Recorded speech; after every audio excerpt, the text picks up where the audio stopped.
Just a step, cried the sad man. Take a look down at the madman. Theater kings on silver wings fly beyond reason. From the flight of the seagull come the spread claws of the... Hey you YouTubers and knife nuts out there, New Jersey Devil Tactical bringing you another knife review. Tonight we're going to be looking at the Boker Magnum Bush Companion Liner Lock knife. This knife is made by Boker, like I say, and let me get to some specs here so we can get that out of the way. Alright, this is a heavy duty knife. As you see, it's pretty damn big. The overall length of the knife is 8.5 inches. Closed is 5 inches. And the blade steel is 440 stainless. I don't know if that's A, B, or C. I can't find any information on that. Anybody else knows out there which one it is, A, B, or C? Let me know in the comments. I appreciate it. And the blade is 3 5/8 inches long. And as you see, it's got a big belly, and you know, it's perfect for hunting chores and stuff like that, or you know, and it does come with the dual thumb studs. Yeah, nice dual thumb studs there for the. That's a big benefit for the left-handers out there. So, and it has a stainless steel frame. As you see there, the frame stainless steel, and the wood is a brown Pakkawood, P-A-K-K wood, onlay handles, and it has your lanyard hole there, good size lanyard hole, and you know, it's comfortable. You know, I have to say, you know, this knife is really comfortable in your hands. No complaint about, you know, not being comfortable. It's got your little finger twirl there in the handle, which is nice. Throw and throw construction. Liner lock. Flicks out nice. This knife probably weighs, no doubt guys, this knife probably weighs at least 6.5 ounces. It's a fucking, it's a beef of a knife. It's large. It's large and in charge. No blade wobble, side to side, up or down, nice and tight. It's solid. It's a solid made knife. Now, when I received the knife, it came butter knife ass dull. You know, I mean, you couldn't cut yourself with this if you put a force of a hammer behind it, and which really pissed me off. You know.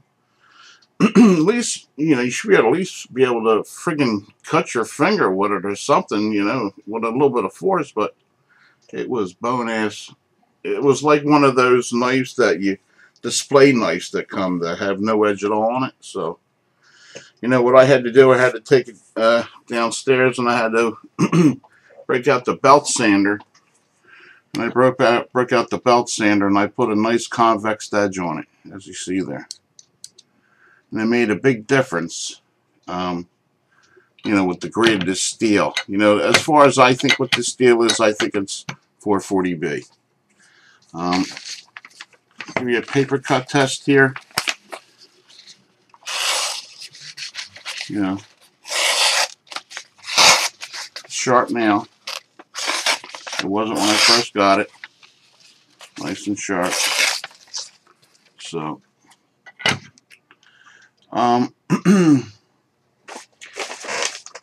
You know, a little heavy to carry in your pocket.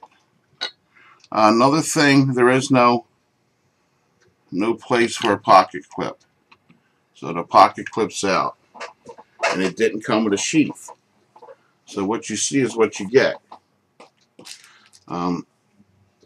So my experience in carrying this knife was, it was awful damn heavy in the pocket, and it was awful bulky. You know, I carry my knife in the same pocket as I do my wallet, and that's the front right. And it was always sticking in the side of my legs or or something like that. You know, it was just a pain in the ass to carry. You know, my suggestion if you bought this knife would be to buy a sheath for it and carry it on your side somehow. And you know, that's what I would do with it. It'll never be carried in my pocket again because of the weight and the bulkiness. You know, it is a big knife though. You know, truly is a hunk of a friggin' knife. It's got like a satin finish on. It has a satin finish. It's a hollow ground halfway up the blade, and it is a slight drop point, very slight, but a big belly on that sucker. You know, big belly. So, you know, I could see where they would say you could use it for hunting and stuff like that, and you know, hunting and chores, you know, and things you have to do around the house, and you know, I can see using it for that. Excuse me, guys. I paid. Let's see what I paid for this. I paid $10 for this knife. You know, so that's not a whole lot of money. But like I say, I had to resharpen it. So I don't know about how you guys feel, but my time's money. You know, when I have to go and do something like that, resharpen the blade, you know, it kind of like depletes what I paid for it. So, not deplete, it probably increases what I paid for it. Let's put it that way. So, but you know, it's a good blade. You know, it's not an S30V or anything like that. Believe me. To tell you the truth, it was a pain in the ass to sharpen because the steel quality is not there. This is one of those knives. I'm not going to tell you it's a great knife. You know.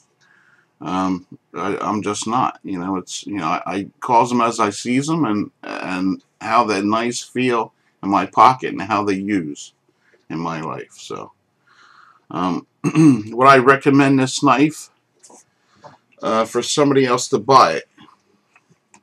Okay, put it this way: if you can get this knife for $10, you can't go wrong for $10. You know, the friggin' metal's probably worth $10. You know. And the wood handles. So, sure, it's worth $10.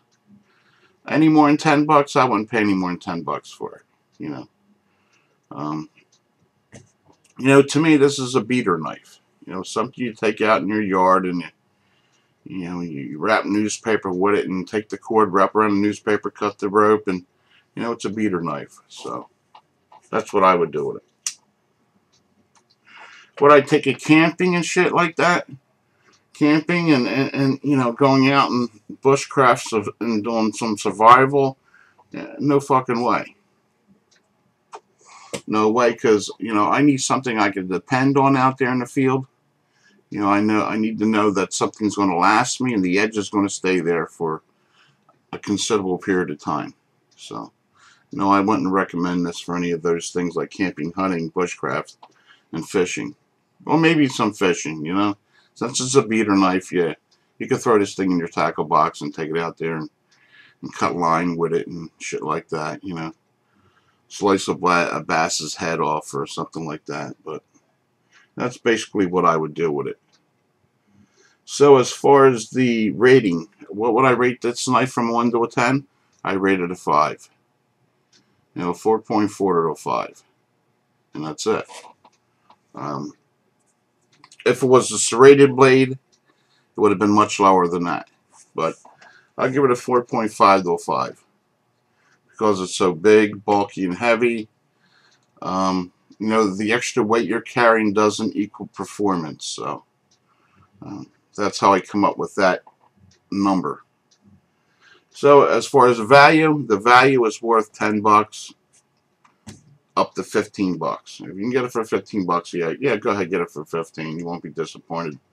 But if you got it like mine, you're going to have to put an edge on it. So be aware of that. So anyway, you know, it wasn't bad to carry, not at all. You know, make a nice gift for somebody else. You know, if I lost this knife, would I ever buy it again? No, I wouldn't. I would never purchase this knife again because it was too much work to get it where it needs to be. So, alright guys, that's the review of the Boker Magnum Bush Companion Liner Lock Knife. And I hope you enjoyed it. I hope this gave you some information to go out and either to make this purchase of this knife or not to. So, all right, guys. Like I always say, stay scary sharp out there. New Jersey Devil Tactical, out of here. See you guys. Bye.